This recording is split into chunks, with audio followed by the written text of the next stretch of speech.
This is Sarah Jones on the Politicus Pod for Politicus USA's The Daily. Make sure you subscribe to our Substack so you don't miss any episodes. Hannah Arendt, in her book The Origins of Totalitarianism, warned the ideal subject of totalitarian rule is not the convinced Nazi or the dedicated communist, but people for whom the distinction between fact and fiction, true and false, no longer exists. People for whom the distinction between fact and fiction, true and false, no longer exists are the ideal subjects of a Hitler-type ruler. The banality of evil, as she called it, was a bigger threat than fanaticism even when it came to totalitarianism. She explained this by pointing out that the sad truth is that most evil is done by people who never make up their minds to be good or evil. Allow me to present your bland type politician, Kristen Sinema, Joe Manchin, Joe Lieberman, Susan Collins, people who stand for nothing except big money and vague excuses for their cowardly votes and legislative failures.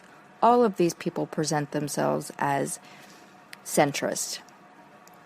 And that's why they're in this group. That's why I put them here, because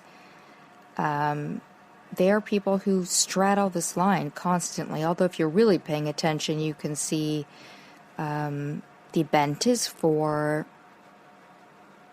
oftentimes corporate money.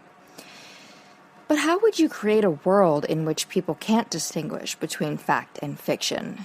This a toxic combination of propaganda and people who aren't really paying attention, which is going to be very important in a moment.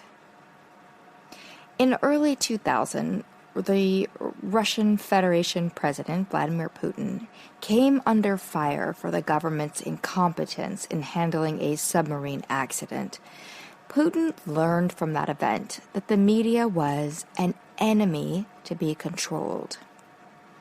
The Guardian wrote then, under unprecedented criticism from the Russian press for his perceived failure of leadership at a time of national tragedy, Mr. Putin lashed out, threatening to punish the proprietors and fight their influence through alternative, quote, honest and objective, unquote, media. Yeah, that sounds really familiar, doesn't it? We have been seeing a push for over a decade, but really this push kind of blossomed under Donald Trump, who called the media the enemy. So from there, Putin set about systemically destroying independent media while replacing it with state media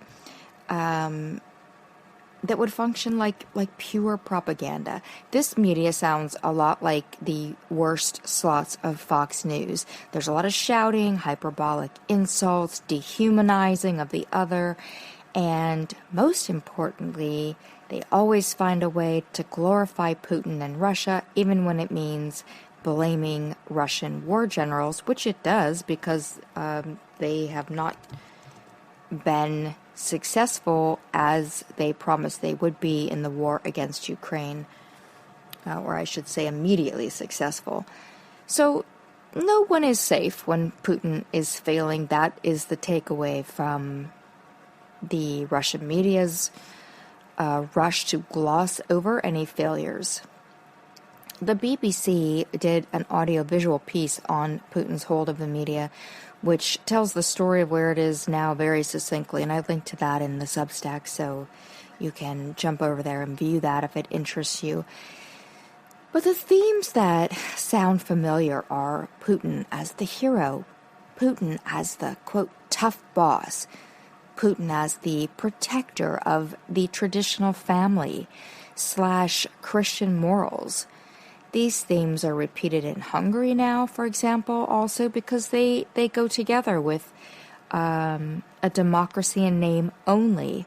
They are tried and true ways of manipulating the populace while grabbing power and rigging elections and stealing power through the courts.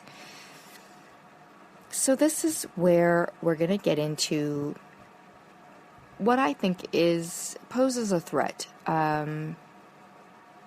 to, I guess, to the whole country via the next presidential election. So no labels, but lots of lies. So all of that I described in